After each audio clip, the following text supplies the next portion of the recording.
Hello friends, math series centre में आपका स्वागत है। तो ये हम क्वेश्चन लेके आ गए हैं तीसरा और चौथा 5.1 का, जिसमें पहला में 4 क्वेश्चन था। 2 क्वेश्चन हमने करा दिया है पहले वीडियो में।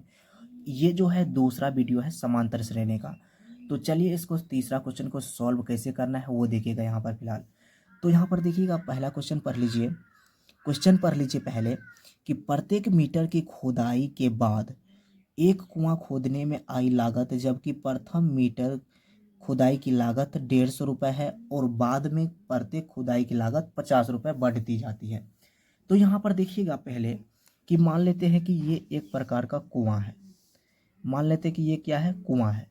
और प्रत्येक मान लेते हैं कि अगर यहाँ से खुदाई शुरू किया A1, तो प्रथम खुदाई की लागत जो है 150 रुपया है। 150 रुपया है। और अगले प्रत्येक 1 मीटर जो खोदेगा, अगले बाद में जो खोदेगा, तो वो 50 रुपये बढ़ती जाती है। तो यानी सीरीज में क्या हो रहा है, वृद्धि हो रही हो। तो 150 पहले लागत है तो दूसरा पर जाएगा तो 50 रुपया बढ़ेगा, यानी 200 हो जाएगा। फिर और बढ़ेगा तो 250 हो जाएगा। इसी प्रकार से बढ़ते जाएगा। तो यहाँ पर क्या करना है सॉल्यूशन में, यहाँ पर सबसे पहले यहाँ पर हल लिख देते हैं। देखिएगा, प्रथम खुदाई की लागत, खुदाई की लागत, पहले खुदाई की लागत कितना है तो 150 रुपया। पहले खुदाई की लागत 150 रुपया है। इसी प्रकार से अगर दूसरे खुदाई की लागत को देखेंगे तो यहाँ पर लिखेंगे दूसरे खुदाई की लागत। अब देखिए पहले में कितना है, पहले में 150। उसके बाद अगले प्रत्येक खुदाई की लागत 50 रुपये बढ़ती जाती है। जैसे ही 1 मीटर और खोदेगा तो इसमें 50 रुपया एक्स्ट्रा बढ़ जाएगा, यानी 200 हो जाएगा। तो अगला सीरीज हो गया 200। अगर तीसरे निकालेंगे, यहाँ से तीसरे खुदाई की लागत, यहाँ से तीसरे खुदाई की लागत यहाँ पर निकालेंगे तो कितना हो जाएगा। तो देखिए 200 हो गया। उसके बाद इसमें भी 200 में 50 वृद्धि, जैसे ही बढ़ते जाएगा तो उसी प्रकार इसका 50 रुपया भी बढ़ते जाएगा, यानी यहाँ से हो जाएगा 250। इसी प्रकार चौथे करेंगे तो यहाँ पर 300 हो जाएगा।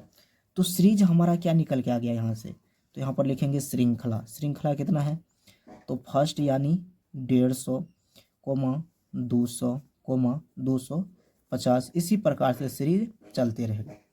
अब यहाँ पर देखेंगे कि ये सीरीज सही में AP में है या नहीं। तो यहाँ से D निकालेंगे, यानी सार्वंतर D1 निकालेंगे, A2 माइनस A1 करेंगे। यहाँ पर 200 में से 50 को घटाएंगे। आपको पता होगा कि 50 रुपया का बढ़ोतरी हो रहा है, यानी बढ़ते जा रहा है, तो सीरीज AP में होगा। तो यहाँ पर 200 में से 150 को निकालेंगे, कितना हो जाएगा 50। फिर इसी प्रकार D2 निकालेंगे, A3 माइनस A2, तो यहाँ पर हो जाएगा 250 माइनस 200, कितना हो जाएगा 50। यानी सार्व अंतर यहाँ पर, सार्व अंतर जो है यहाँ पर समान है। तो यहाँ पर लिख लेंगे सार्व अंतर समान है, इसीलिए AP है। तो यहाँ पर इतना लिख देंगे, इसीलिए ये AP है। तो आई होप आपको समझ में आ गया होगा। ये पहला का चौथा क्वेश्चन है जो लास्ट होगा। तो देखिए यहाँ पर खाते में प्रत्येक वर्ष, आपको पता होगा कि चक्रवृद्धि ब्याज का ये क्वेश्चन है, आपको आता होगा। अगर नहीं आता है तो सीखिए। यहाँ पर खाते में प्रत्येक वर्ष का मिश्र धन, जबकि 10,000 रुपये की राशि 8% वार्षिक ब्याज की दर से चक्रवृद्धि ब्याज जमा की जाती है। आपको पता होगा कि बैंक में क्या मिलता है, चक्रवृद्धि ब्याज। अब देखिए यहाँ पर क्या करेंगे, वार्षिक है जो कि मूलधन कितना है 10,000 रुपया।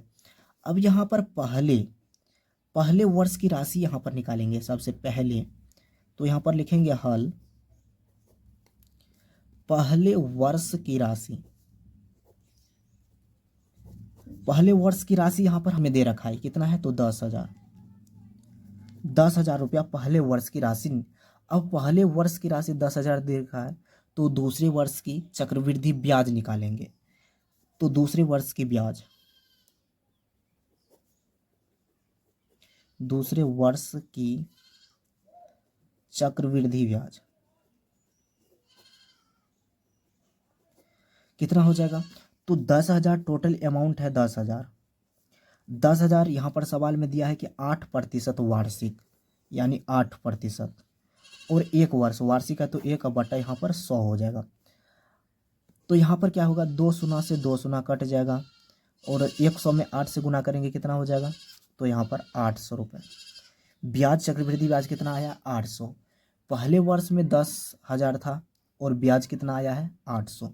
तो दूसरे वर्ष की राशि कितना हो जाएगा, दूसरे वर्ष की राशि, तो 10,000 पहले अमाउंट है 10,000, तो कितना हो जाएगा 10,800।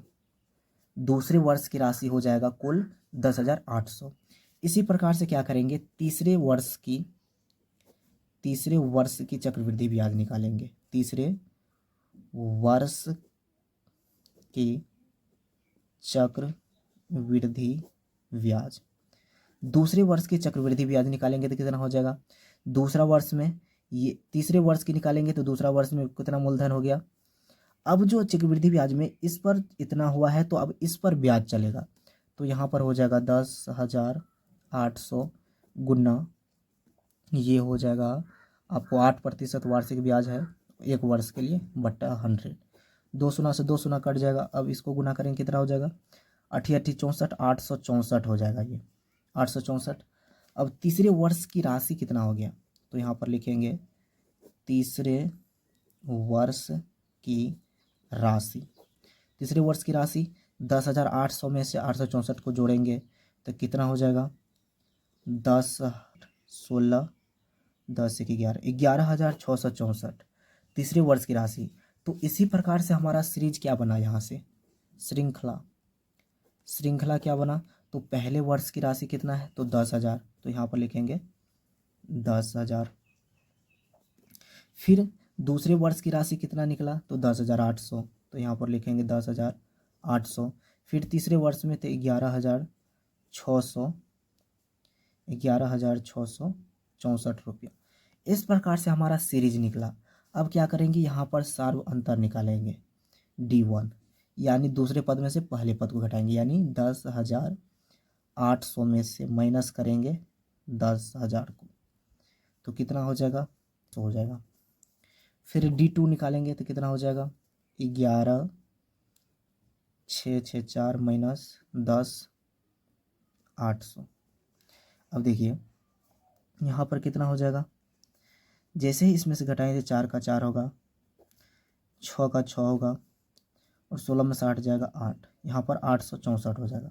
अब देखिए सार्व अंतर D1 निकाले तो 800 आया, D2 निकालेंगे तो 864 आया। इसी प्रकार से इसका सार्व अंतर समान नहीं होगा, तो यहाँ पर लिखेंगे कि अतः यहाँ लिखेंगे, यहाँ सार्व अंतर समान नहीं है, इसीलिए AP नहीं है, इसीलिए यह AP नहीं है। सिर्फ आपको इतना लिख देना है। तो आई होप आपको समझ में आ गया होगा। तो हमने 5.1 के इसमें टोटल 4 क्वेश्चन था, पहला में 4 क्वेश्चन था जो हमने करा दिए हैं। अगले अब दूसरा क्वेश्चन में प्रवेश करेंगे। तो ये वीडियो को यहीं पर ख़त्म करते हैं। आपको पसंद आए तो लाइक कीजिए, अपने दोस्तों को शेयर ज़रूर कीजिएगा। चलिए मिलते हैं अगले वीडियो में, तब तक के लिए जय हिंद जय भारत।